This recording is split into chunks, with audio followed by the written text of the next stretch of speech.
Welcome students. इससे पहले वाली वीडियो में मैं सीक्रेट बैलेट के बारे में आपको डिस्क्राइब कर चुका हूं और उसके बाद सिंपल मेजॉरिटी सिस्टम इसको छोड़ दो।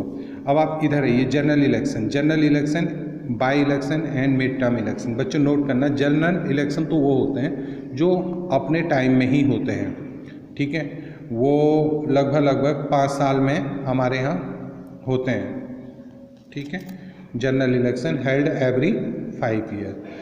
और अगर बीच में कभी 5 साल से पहले 2.5 साल 3 साल में अगर कोई इलेक्शन होते हैं तो उनको मिड टर्म इलेक्शन कहा जाता है, ठीक है बेटा। Mid term election are held much before scheduled period of the 5। और एक होता है बाई इलेक्शन कब होते हैं? Election is held only for one constituency, सिर्फ एक कंस्टिट्यूंसीज के लिए होते हैं। सिर्फ एक सीट कहीं पर रह गई हो तो उसके लिए बाई इलेक्शन होते हैं। तीनों को नोट कर लें। इलेक्शन कैंपेन क्या होता है? इलेक्शन कैंपेन क्या होता है? जब कोई भी पॉलिटिकल पार्टी, ठीक है, अपने आप को जिताने के लिए धड़क तोड़ प्रचार करती है, ठीक है। वो कहती है हम तुम्हारे लिए ये कर देंगे, हम तुम्हें ये कर देंगे, ऐसा दे देंगे, वो दे देंगे। तो ये इलेक्शन कैंपेन प्रचार करते हैं कि आप हमारे इस चुनाव चिन्ह पर निशान वोट देना और हमें जिताना, ठीक है। तो इसको बोलते हैं इलेक्शन कैंपेन। क्या बोलते हैं बेटा? इलेक्शन कैंपेन यानी प्रचार करना। इलेक्शन कैंपेन के बाद एक चीज़ और आती है बच्चों, वो आती है इलेक्शन मैनिफेस्टो। ये इलेक्शन मैनिफेस्टो आपने देखा। इलेक्शन मैनिफेस्टो क्या होता है बेटा? इसमें जो लीडर चुनाव लड़ता है वो अपनी पार्टी के बारे में सारी बात बताता है कि चुनाव जीतने के बाद उसकी पार्टी आपके लिए क्या क्या करेगी। Election manifesto issued by every party. General election से पहले उसको एक डॉक्यूमेंट्स इश्यू करना पड़ता है जिसमें उसको पार्टी की प्लानिंग के बारे में सारी बात बतानी पड़ती है। उसको इलेक्शन मैनिफेस्टो बोलते हैं। इसको बहुत इंपॉर्टेंट है, नोट कर लेना। अब प्रोसीजर ऑफ इलेक्शन, सबसे पहले मैं आपको बताऊं प्रोसीजर ऑफ इलेक्शन क्या है बच्चों। वैसे तो थोड़ा सा दिक्कत हो रही है। प्रोसीजर ऑफ इलेक्शन में आप देखिए, इसमें इलेक्शन इज ए कंटेस्ट। चुनाव कैसे होते हैं बेटा? सबसे पहले मैंने आपको बताया कंस्टिट्यूएंसीज बनाई जाती हैं। Assembly election is divided into constituencies. फिर कंस्टिट्यूएंसीज बनाने के बाद एक लिस्ट होती है, वोटर लिस्ट होती है, उसको अब तैयार किया जाता है। उसमें देखा जाता है जो नए बच्चे होते हैं 18 के, उनका नाम चढ़ाया जाता है। जो मर गए होते हैं उनका नाम काट दिया जाता है। इस टाइप से अपडेट करते हैं उसको, ठीक है। पहला काम क्या करा? प्रचार। सबसे पहले कंस्टिट्यूएंसीज बनती हैं, फिर वोटर लिस्ट अपडेट होती है। उसके बाद क्या होता है? एक नॉमिनेशन फेल होता है, जो मतलब एक नॉमिनेशन फॉर्म होता है। जो चुनाव लड़ता है वो अपना एक नॉमिनेशन फॉर्म भरता है, ठीक है। और इलेक्शन कमीशन में जाकर फिर नहीं, जो इलेक्शन कमीशन ने जो नॉमिनेशन फॉर्म भरा है उसको भर के जिला अधिकारी यानी डिस्ट्रिक्ट मजिस्ट्रेट के यहाँ पर सबमिट करता है, ठीक है। और उसके बाद इलेक्शन कमीशन एक डेट फिक्स करता है कि इस डेट में नॉमिनेशन पेपर वो उसको चेक करता है। नॉमिनेशन पेपर कंफर्म करता है कि हाँ ये आदमी चुनाव में पार्टिसिपेट करेगा। तो उसके बाद इलेक्शन कमीशन जब नॉमिनेशन पक्का हो जाता है तो फिर प्रचार करना शुरू करते हैं, घर घर जाकर लोगों से वोट मांगते हैं, ठीक है। मैं इसको शॉर्ट में बता रहा हूँ। और फिर जब ये सब कुछ हो जाता है बेटा प्रचार के बाद, तो कुछ दिनों बाद प्रचार भी बंद हो जाता है, ठीक है। तो प्रचार बंद होने के बाद फिर क्या होता है? एक दिन वोटिंग होती है कहीं पे स्कूल में या कहीं पे जाके आप लोग वोट डाल के आते हो। वोटिंग होती है। फिर वोटिंग के बाद क्या होता है बेटा? वोटिंग शाम को, दिन भर वोटिंग होती है। शाम को वोटिंग का बॉक्स यानी ईवीएम जो होता है एक बॉक्स में पैक करके रख दी जाती है, ठीक है, सील करके जी। फिर एक दिन काउंटिंग होती है। काउंटिंग होने के बाद जो जीतता है, ठीक है, उसका डिक्लेरेशन होता है कि ये पार्टी जीत गई। और ऑफिसर्स ऑन इलेक्शन ड्यूटी, बच्चों आपसे ये पूछा जाता है इलेक्शन ड्यूटी में ऑफिसर कौन कौन होता है? सबसे बड़ा होता है चीफ इलेक्शन कमिश्नर। ये प्रेसिडेंट के द्वारा अपॉइंट किया जाता है। और इसके अलावा 2 मेंबर और होते हैं, 2 election commissioner central and various state commissioner is responsible, ठीक है, is responsible for election in their state. Election commissioner सबसे बड़ा होता है। उसके बाद एक रिटर्निंग ऑफिसर होता है हर कंस्टिट्यूएंसीज में। जैसे आपकी मेरठ कंस्टिट्यूंसीज है तो मेरठ कंस्टिट्यूंसीज का एक रिटर्निंग ऑफिसर होगा। हालांकि मेरठ के अंदर बहुत सारी कंस्टिट्यूंसीज हैं छोटी छोटी, तो उनका एक रिटर्निंग ऑफिसर होता है अपॉइंटेड बाय इलेक्शन कमीशन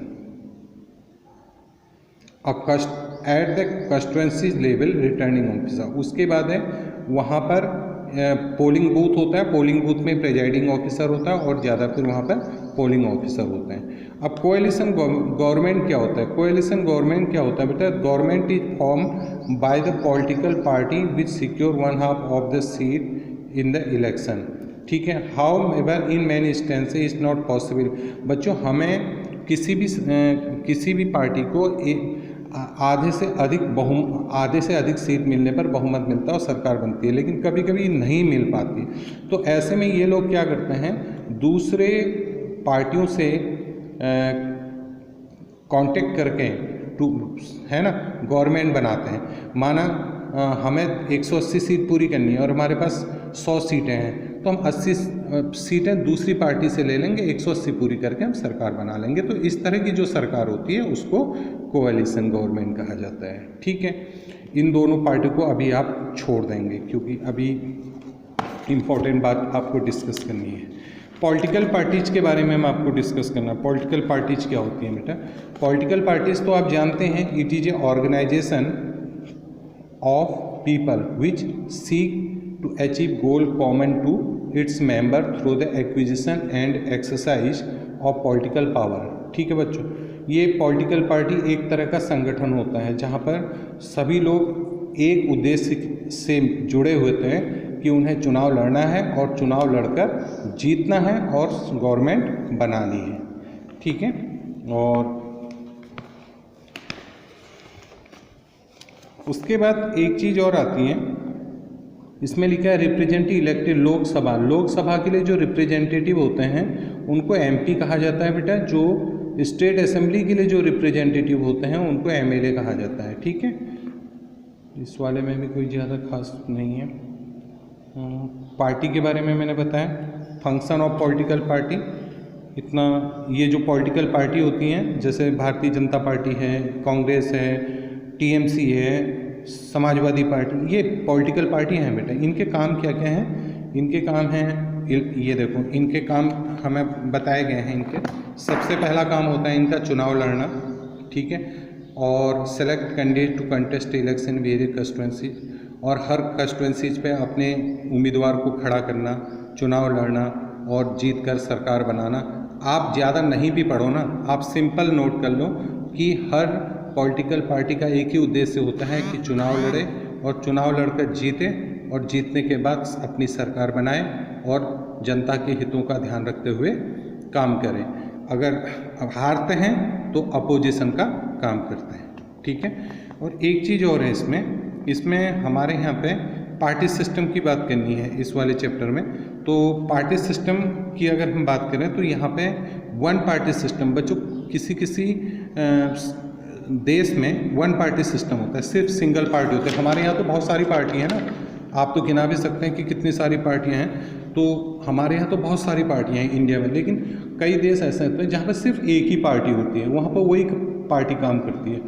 तो जैसे चाइना और नॉर्थ कोरिया में टू पार्टी सिस्टम की अगर बात करें तो वहाँ पे सिर्फ 2 ही पार्टी होती है चुनाव लड़ने वाली।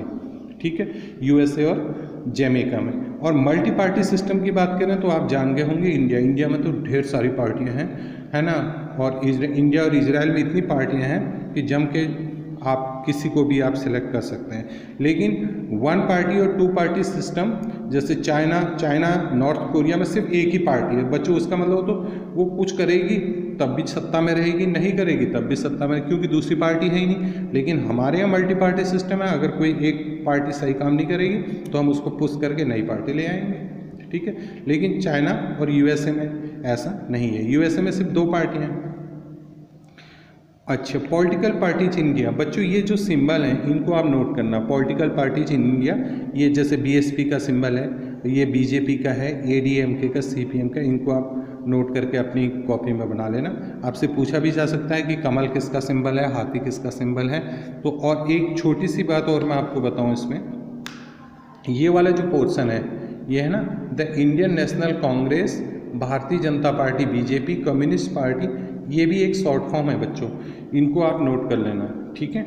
और एक अब आपको एक चीज़ हम और क्लियर करेंगे इसमें, नेशनल पार्टी और स्टेट पार्टी। तो नेशनल पार्टी कौन सी है? नेशनल पार्टी के बारे में थोड़ा सा मैं आपको बताऊं।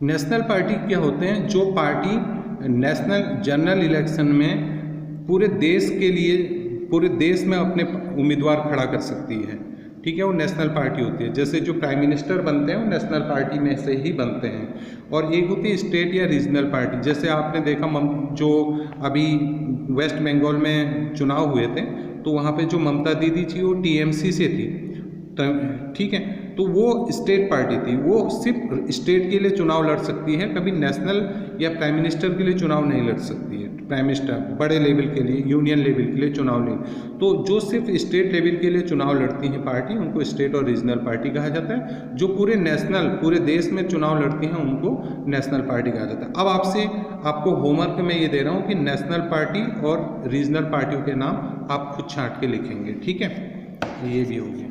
थैंक यू बेटा। और ज़्यादा इसमें कुछ है नहीं। हाँ, एक सबसे इम्पोर्टेंट चीज़ और रह गई डिस्कस करनी, इलेक्शन सिंबल। बच्चों सिंबल क्या होता है कि हर पार्टी को अपना अपना एक चुनाव चिन्ह होता है, ठीक है। जैसे कांग्रेस का हाथ है, हैंड, बीजेपी का लोटस है, एलिफेंट बीएसपी का है, कॉक एनसीपी का है, हैमर स्टिक एंड स्टार जो है सीपीआईएम का है। तो इस तरह की कांग्रेस, हर पार्टी का एक सिंबल होता है और सिंबल के बेस पर वो चुनाव लड़ती है, तो उसको पार्टी सिंबल कहा जाता है। थैंक यू बेटा।